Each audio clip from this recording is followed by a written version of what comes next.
안녕하십니까. 고고TV 여명입니다. 10월 31일 10월의 마지막 날입니다. 모두 힘내시고 건강하십시오. 이태원 참사 때문에 지금 모든 언론들이 24시간 방송을 하고 있는데요. 국민들의 트라우마가 저는 걱정이 됩니다. 우울증 걸리는 사람도 있을 것이고 밖에 안 나가려는 사람도 있을 것이고 참 걱정이 됩니다. 그럼에도 불구하고 고고TV가 정치평론을 하는 방송이니 평론을 시작하겠습니다. 윤석열 지지율이 넉 달 만에 한 3, 4개월 만에 저항선을 뚫었다. 지금 6월 말 나토 와서 김건희가 나대서 아주 20%가 폭락을 하고 또 9월 말 9월 20일 전후로 해서 좌파 진보 사칭 개혁 보수라는 집단이 윤석열의 해외 순방을 참사다 하고 거짓 선동을 하면서 지지율이 20%대로 꼬라박았는데 한 일주일 전부터 이재명의 마각이 드러나고 또 민주당의 그 처절한 악성적인 민낯이 드러나면서 윤석열의 지지율이 저항선을 뚫었다. 이게 추세 반전인가 하는 문제인데요. 일단 도표를 보고 좀 말씀을 드린 다음에 전체적인 걸 좀 말씀드리겠습니다. 이게 보면은 저번 주에도 조짐이 보였어요. 고고TV의 예측과 생각은 내년 1월 전후로 1월 말이나 또는 2월 초 1월 전후로 해가지고 윤석열의 지지율이 40% 선을 갖다 놓을 것이다 하고 저 모든 유튜버나 정치평론가 중에서 고고TV만 지금 지속적으로 말씀을 드리는데요.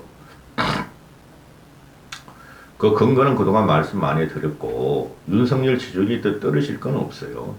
떨어질 건 없는데 일단 40% 전후로 갖다 놔야지 윤석열 정부의 국정 동력이 생깁니다. 진짜 저도 마음이 너무 아파요. 왜 애들이 20대 30대 애들이 헬로윈데이 콩나물 시루보다 더하죠, 그죠? 서서 압살당했다는 거예요, 서서. 좁은 골목길 30평도 안 되는 내리막길에서. 하여튼 젊은이들을 욕할 수는 없고 젊은이들이 위기를 느끼면 안 가야 되는데 그걸 갔다는 거예요. 그 골목길을 들어갔다고 내려오고 들어가고 그랬다는 거예요. 핵심은 그 골목길에 있는 거예요. 윤석열 지지율을 보면은 이번 주에 30% 중반을 35%를 넘겼다. 리얼미터죠. 이 4개월 동안 계속 30% 초반에 왔다 갔다 했어요. 옆에 도표 붙여놨죠. 그리고 부정평가도 대부분이 60%, 62, 3%에서 65%, 6%까지 갔는데 부정평가가 61%대로 떨어졌는데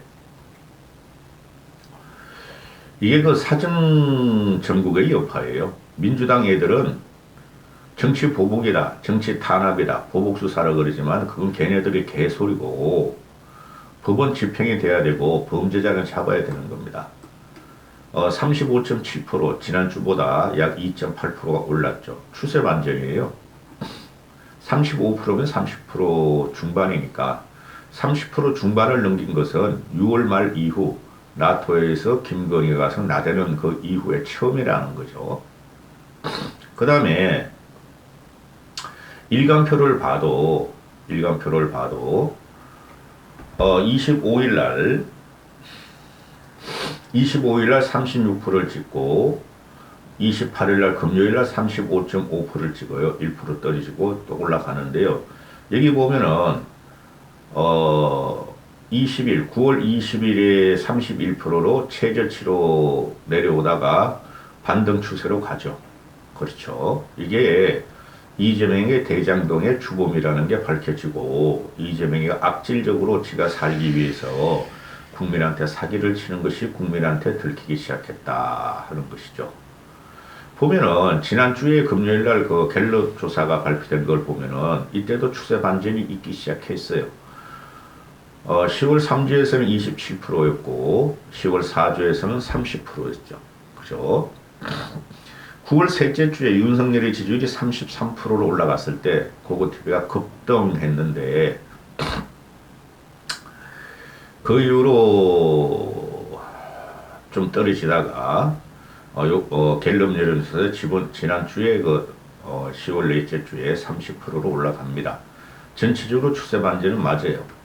이거를 갖다가 분석해보면은 세대, 지역, 그 다음에 이념을 다 초월해서 조금씩 올라가고 있어요.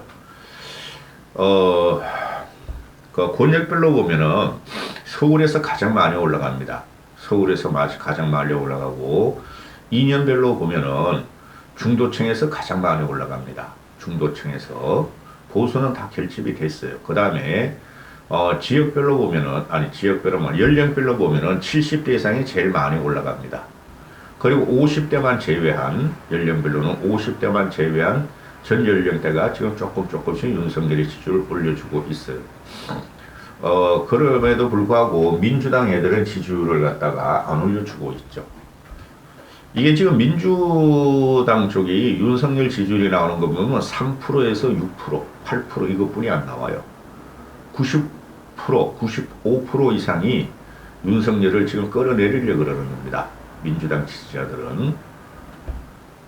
따라서 지금 윤석열의 지지율이 저번 주부터 추세 전환을 시작했었고 반등의 모멘텀을 가졌는데 윤석열은 더 못할 이유가 없다는 거예요. 그래서 중도층들이 지금 무당층이 30%가 넘어가요. 쉽게 말해서 중도 무당층이 30%가 넘어가는데 그들이 윤석열을 재평가하기 시작했는데 그저께부터 터진 게 이제 이태원 참사죠. 저도 미치고 팔짝 뛰겠어요. 아주 대환장 파트예요. 솔직히 말해서 이태원 그 거리 동영상 돌아다니는 걸 보면 대환장 파트야.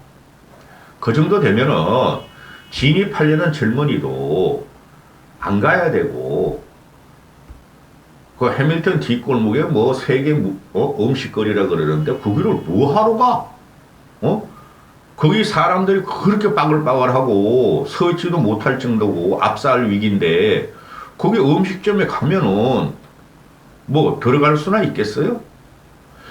이 젊은이들이 보면은 젊은이들을 비난하는 게 아니고 그들의 놀이 문화라는 것이 지금 우리 기성세대 40, 50, 60이 생각하는 것보다 대환장 파트예요. 자, 그래서 이태원 참사라는 것이 전국에 어떤 영향을 미칠 것인가 굉장히 부정적이죠. 그거는 명확가능한 거예요. 국가가 국민의 생명을 지키지 못했다. 그런 원성이 이제 곧 나올 거예요.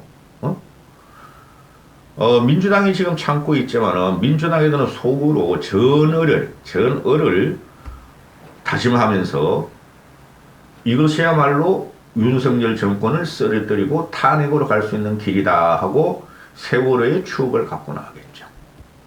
그렇죠. 근데 요번에 이게 진행하는 거 보면은 이 원인은 구명할 게 없어요. 원인은 이태원에서 좁은 골목길 내리막길에서 그게 한 30평 정도 된대요. 거기 수백 명이라 그러고 500명이라 그러고 수천 명이라 그러고 한 500명 정도는 되는 것 같아요. 30평 아파트에 500명이 들어갑니까? 안 들어간다는 거죠. 원인은 그거 하나예요. 그런데 이제 원인이 지탄의 대상이 어디로 가는가? 행정안전부로 간다는 거예요. 왜 경찰을 배치 안 했냐? 그 다음에 서울시로 간다는 거죠. 왜 오세훈이는 경찰과 행정요원들을 배치 안 했냐? 또 용산구청으로 간다는 거죠. 그죠? 구청이나 지자체, 서울시 또는 행안부 장관이 경찰을 요청했어야 됐다는 거죠. 지금 나오면은. 왜 200명뿐이 배치 안 했냐? 그렇죠. 과거 세월호도 보고, 이번 이태원 참사도 보면은, 이거 진짜 후진성이에요. 공통점이 있죠. 놀러 갔다. 젊은 애들이다. 물불을 안 가린다. 그럼에도 불구하고 이것은 국가의 책임으로 결국은 귀결됩니다. 그래서 이 전국에 이제 대강탈을 올 그 위기가 많은데, 윤석열 정권이 윤석열이 대통령 측에서 1시간 만에 신속한 지시를 했고, 어제까지 또 7번의 추가 지시를 했고, 3번이나 중대본회의나 회의를 참석했고, 오늘 오전 중에 10시에 서울시청에서 합동 분향소가 마련되자마자 가서 윤석열 부부가 가서 분향을 했고 조문을 했고, 이게 과거의 추억 때문에, 그리고 윤석열이나 윤석열 정권이 세월호와 같은 빌미를 주지 않겠다 하는 것이었죠. 앞으로도 윤석열은 그렇게 움직일 겁니다. 이게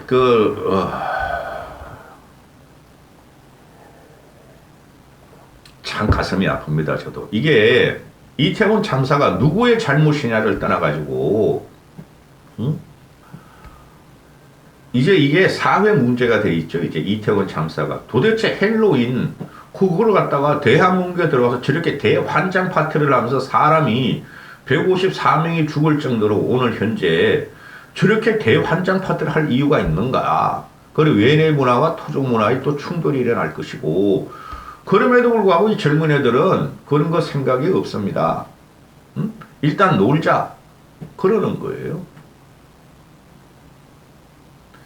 그러면은 민심이 이 정권에 부정적으로 가느냐, 긍정적으로 가느냐 하는 것은 명확관이에요. 부정적으로 간다는 거예요. 그래서 정부에서 이게 길거리 가가지고 술 마시고 뭐 음식 먹으러 다니고 길거리 가면서 폭죽 터뜨리고 놀려고 갔는데 술 뿌리면서 이런 애들한테 왜 장례비를 지원하며 재난지역을 선포하고 부상비를 지원하느냐 이런 거죠. 그거 해야 돼요. 그렇게 하면 민심이 어떻게 될지 몰라요. 홍이로 막을 걸 가루로 막을 수가 있고, 일단 이런 참사가 났으면 무조건 애도하고 국민을 위하는 정책을 펴야 돼요.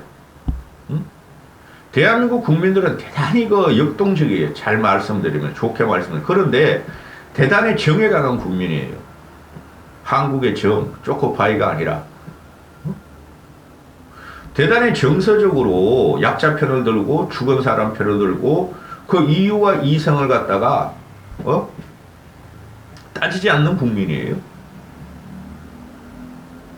그러니 윤석열이가 앞으로 어떻게 할지 지금 현재까지는 잘하고 있다고 봐요. 이상민이가 조금 이상한 말을 해서 그놈아 그러는데, 그러면은 이상민이 같은 경우는 지금 당장 경질을 하는 게 전국에 도움되고 윤석열 지지율에 도움이 됩니다. 근데 윤석열 성격에서 이상민을 경질을 안 하겠죠. 그리고 용산구청장 같은 경우는 당장에 사퇴해야 돼요. 일단 꼬리 잘라야 돼요. 용산구청장 걔가 한 게 하나도 없어요. 이거는 용산구 녹사동이라 그러나요? 이태원이 거기서 벌어날 일이기 때문에 가장 1차적인 책임은 용산구청에 있는 거예요. 그게 자유한 것도 아니다. 국민의힘 출신이더라고요. 그 이력을 봤더니 그 허접한 게 어떻게 전번에 지방선거 여권의 압승으로 그냥 붙어버렸어. 그거 잘라야 돼요. 용산구청 거 날리고 일단 이상민이는 대국민 사과를 하든가 아니면 경질시켜야 돼요. 크게 봐야지. 여기서 또 미직미직하면은 윤석열의 지지율의 반전 추세와 또 저항선을 돌파한 것에 대해서 또 꼬꾸라질 수 있어요. 저는 그게 초비의 관심사예요. 한 1, 2주 후 어떤 현상이 벌어질 것인가. 민주당은 이걸 가지고 호기로 보고 윤석열을 쓰러뜨리려고 오만 거짓과 선동과 음모와 조작이 들어갈 겁니다. 이까지 하겠습니다.